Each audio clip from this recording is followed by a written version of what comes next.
Hello, चलिए यार, जैसे हम लोग शुरू करते हैं इंडस्ट्रियल सेफ्टी। इंडस्ट्रियल सेफ्टी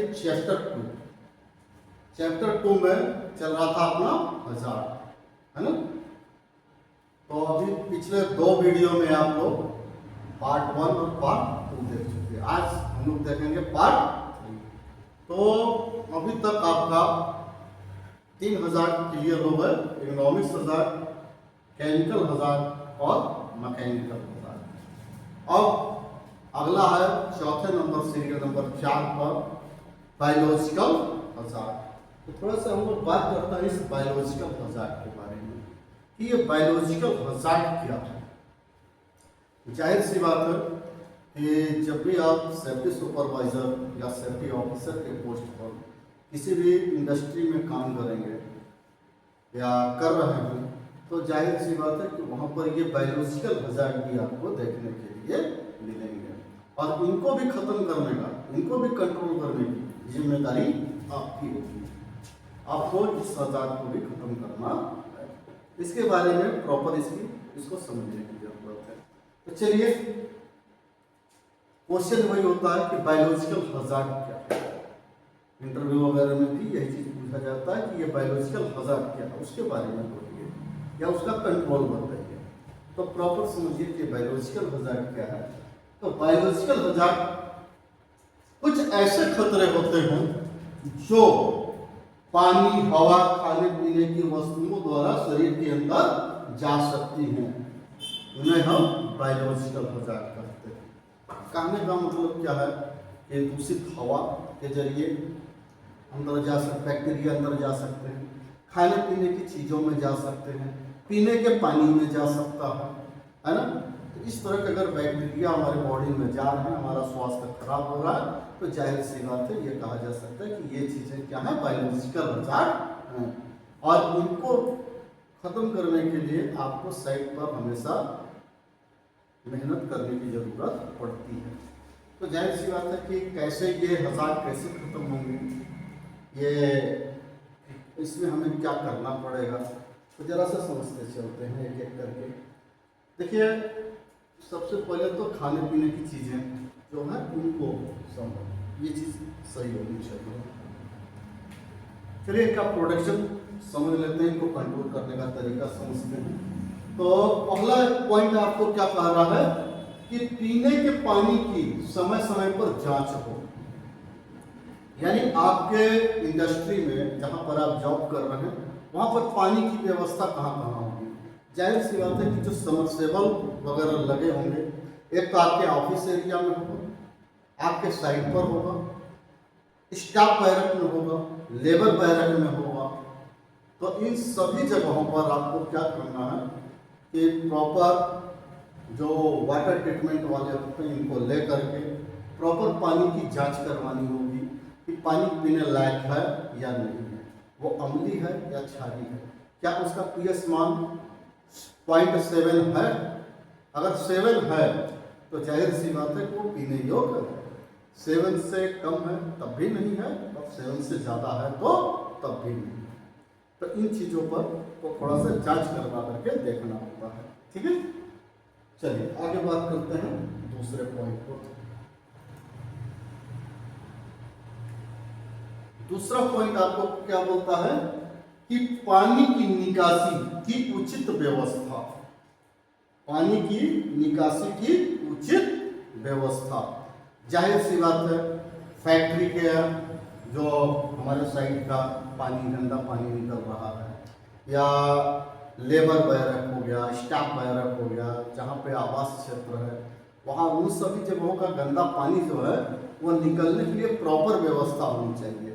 अच्छी नालियाँ हो, पानी दूर तक जा सके, आसपास के एरिया में इकट्ठा ना हो। तो इन सब चीज़ों का विशेष ध्यान रखना है, क्योंकि इनमें होगा क्या, मच्छर कीड़े मकोड़े उत्पन्न होंगे और वो बीमारी फैलाएंगे, है ना। तो इनका भी सही होना चाहिए। उसके बाद व्यक्तिगत स्वास्थ्य व्यवस्था, यानी वर्करों के लिए हम लोग क्या समय समय पर जांच कैंप लगवाते हैं। मेडिकल कैंप लगवा करके उनके स्वास्थ्य की जांच करवाते रहते हैं कि किसी को किसी तरह की बीमारी वगैरह ना हो, है ना। तो प्रॉपर व्यक्तिगत जांच होते रहना चाहिए। उसके बाद यह सबसे इम्पोर्टेंट पॉइंट, कैंटीन की साफ सफाई। जाहिर सी बात है कि हमारे प्लांट के अंदर में वर्करों को नाश्ता खाने के लिए कैंटीन बनी होती है, और कैंटीन वालों को क्या अपना धंधा करना होता है, अपना बिजनेस करना होता है। तो ये आज का समोसा कल भी खिला देंगे, कल की चटनी आज ला करके दे देंगे, सड़े गले आलू लगा करके काम चला देंगे। तो इन सभी चीज़ों का अगर आपके पास शिकायत आ रही है, या आपका प्रॉपर वीकली चेकलिस्ट होगा, सप्ताह के हिसाब से आप एक बार अपने कैंटीन की भी जांच पड़ताल करिए। उनमें देखिए कि किस तरह का वर्करों को नाश्ता कराया जा रहा है, किस तरह का खाना दिया जा रहा है, क्या बर्तनों वगैरह की साफ सफाई ढंग से हो रही है या नहीं हो रही है। तो ये काम प्रॉपर अगर चेकलिस्ट के हिसाब से भी करेंगे तब भी प्रॉपर होगा। तो इनको भी जांच करते रहना चाहिए, ठीक है। तो इस तरह से करके हम लोग इस बायोलॉजिकल हजार्ड को खत्म कर सकते हैं। ये सारे पॉइंट अपने को ध्यान देने की जरूरत होती है। चलिए अब हम लोग आगे बात करते हैं अगले पॉइंट पर, सीरियल नंबर 5। हजार्ड का सीरियल नंबर 5 है फिजिकल हजार्ड। फिजिकल हजार्ड, तो फिजिकल हजार्ड में भी, फिजिकल हजार्ड क्या है, जाहिर सी बात है कि आपसे यही क्वेश्चन होगा कि फिजिकल हजार्ड क्या है, इसको कैसे कंट्रोल किया जा सकता है। तो एक एक करके जरा समझते हैं कि फिजिकल हजार्ड क्या है। तो जैसे क्या, औद्योगिक क्षेत्रों में भौतिक वातावरण, भौतिक परिस्थितियों में परिवर्तन जो मानव हित में उपयोगी नहीं हो, वो फिजिकल हजार्ड कहलाते हैं। कहने का मतलब वातावरण में एकाएक परिवर्तन। अब सपोज करिए कि मैं यहाँ पे खड़ा होकर के आराम से काम कर रहा हूँ, अगर एकाएक कभी बहुत ज़्यादा आवाज़ हो जाए, बहुत ज़्यादा लाइट होने लगे, या बहुत ज़्यादा गर्मी पड़ने लगे, या बहुत ज़्यादा ठंडा पड़ने लगे, तो क्या होगा, यानी वातावरण में एकाएक परिवर्तन आ जाएगा, और जो कि हमको डिस्टर्ब कर देगा, जो मेरे हित में नहीं होगा। तो जाहिर सी बात है क्या कह सकते हैं कि ये क्या है, फिजिकल हजार्ड। तो इसी फिजिकल हजार्ड को अपने को खत्म करने की आवश्यकता पड़ती है, और ये भी अपने इंडस्ट्री में, अपनी साइट पर बहुत ज़्यादा होगा, है ना। तो थोड़ा सा यहाँ पर एक चीज बात कर लेते हैं कि ये फिजिकल हजार्ड किस किस टाइप के हमारे साइट पर मिल सकते हैं, कौन कौन सा फिजिकल हजार्ड होगा। तो वो क्या होंगे, एक तो नॉइस यानी ध्वनि, तेज आवाज, है ना। उसके बाद वाइब्रेशन, बोलो तो कंपन, कंपन में होगा, और प्रेशर, जाहिर सी बात है कि अलग अलग तरह के प्रेशर का यूज किया जाता है प्लांट को चलाने के लिए, तो प्रेशर होंगे।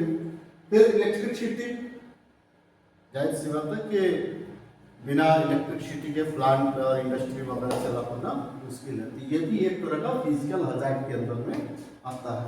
उसके बाद बात कर लेते हैं लाइट अरेंजमेंट, है ना, लाइटिंग अरेंजमेंट।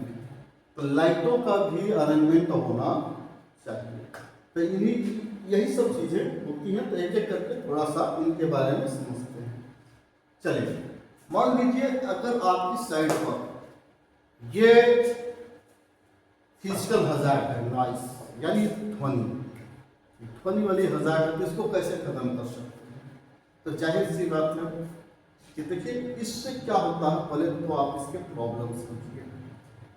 अगर इस तरह का हजार्ड है तो जाहिर सी बात है क्या होगा कि वर्कर जो है वो बहरेपन का शिकार हो जाएगा, उसको कम सुनाई देने लगेगा, वो तेज आवाज सुनने का आदी हो जाएगा, है ना। तो इस चीज को कंट्रोल करने का सबसे अच्छा तरीका अपने पास क्या है कि प्रॉपर पीपीई का इस्तेमाल किया जाए, मशीनों का सही समय पर मरम्मत किया जाए, है ना, और मशीनों का सही समय पर देख रेख किया जाए। तो ये सब चीजें करके हम इस इस औजार को खत्म कर सकते हैं। उसके बाद दूसरा उसी में आपको बताया गया था वाइब्रेशन। फिजिकल हजार्ड में आगे है वाइब्रेशन। तो वाइब्रेशन को कैसे खत्म किया जाए? तो देखिए वाइब्रेशन से पहले प्रॉब्लम क्या होगी ये अपने को समझने की जरूरत है। देखिए जो मशीनों पर जो मशीनें हमेशा वाइब्रेट कर रही हैं, पूरा कंपन में कर रही हैं, और उस पर अगर वर्कर खड़ा होकर लगातार काम कर रहा है तो जाहिर सी बात है कि वो दुबलेपन का शिकार हो जाएगा, यानी बिल्कुल दुबला पतला बिल्कुल हो जाएगा अगर ज्यादा टाइम वो वाइब्रेशन मोड में रहा तो। अब 8-10 घंटे अगर उसी मशीन पर काम कर रहा तो जाहिर सी बात है कि 7-6 महीने में वो बिल्कुल दुबला पतला दिखेगा। तो इसके लिए अपने को क्या करना है? तो जाहिर सी बात है तो पहले तो मशीनों का सही ढंग से देख रेख हो, उनकी मरम्मत हो, उनके पार्ट्स बदले जाएं, है ना। और अगर ऐसा ही चलना है तो समय समय पर वर्कर को का अदला बदली करके ड्यूटी लगाया जाए। इससे एक वर्कर चढ़ा आधे घंटे काम किया वो उतर गया, दूसरा आया वो आधे घंटा काम किया, फिर ऐसा क्रम वाइज आधे आधे घंटे का रेस्ट लेकर के अगर काम कर रहे हैं तब भी चलेगा। ठीक है, यानी ये इस औजार को खत्म करने का यही एक तरीका है कि अदला बदली ड्यूटी की जाए, है ना। चलिए अब बात कर लेते हैं हम लोग प्रेशर। देखिए इंडस्ट्री के अंदर में अलग अलग के तरह के प्रेशर का यूज किया जाता है। अब जैसे कि मान लीजिए किसी पाइपलाइन से पानी जा रहा है तो पानी का प्रेशर, किसी पाइपलाइन से एयर जा रहा तो एयर का प्रेशर, किसी पाइपलाइन से ऑयल जा रहा तो ऑयल का प्रेशर, कि यहीं से किसी पाइपलाइन में कोल जा रहा है, कोल के पाउडर जा रहे हैं तो जाहिर सी बात है कोल का प्रेशर। तो हर एक तरह का अलग अलग टाइप के प्रेशर जो है इंडस्ट्री में आपको देखने के लिए मिलेगा। और ये प्रेशर किसी भी पाइपलाइन या किसी मशीन में चलने के लिए जाने के लिए कितना प्रेशर चाहिए, कितने प्रेशर की आवश्यकता है, कितने प्रेशर पे इसका आउटपुट होगा, कितने पे इनपुट होगा, ये सभी चीजें क्या एक सही निर्धारित माप पर होते हैं। और जाहिर सी बात है कि लोग प्रोटेक्शन में क्या ज्यादा लोड दे करके काम करते हैं, और ज्यादा लोड दे करके ज्यादा प्रेशर दे करके काम किया गया तो क्या होगा? ब्लास्ट पाइप है ना, और एक्सीडेंट होगा। तो प्रेशर पर भी प्रॉपर कंट्रोल होना चाहिए, या प्रेशर का भी हमेशा रीडिंग होना चाहिए, मेंटेनेंस होना चाहिए। इन चीजों पर हमेशा ध्यान रखना है। ठीक है, तो ये प्रेशर पर भी ये सब चीजें करके कंट्रोल किया जा सकता है। ठीक है, चलिए अब थोड़ा सा बात कर लेते हैं इलेक्ट्रिसिटी। देखिए इलेक्ट्रिसिटी में भी क्या है, जैसे कि मशीनों पर लगभग मशीनें क्या होता है इलेक्ट्रिसिटी से चल रही है। इलेक्ट्रिसिटी का सही ढंग से अरेंजमेंट होना चाहिए, वायरिंग वगैरह सही ढंग से हो, है ना। और किसी भी सर्किट पर कम से कम लोड दिया जाए, उसकी क्षमता से कम 50% कम लोड दिया जाए, है ना, ताकि वो सही ढंग से चल सके।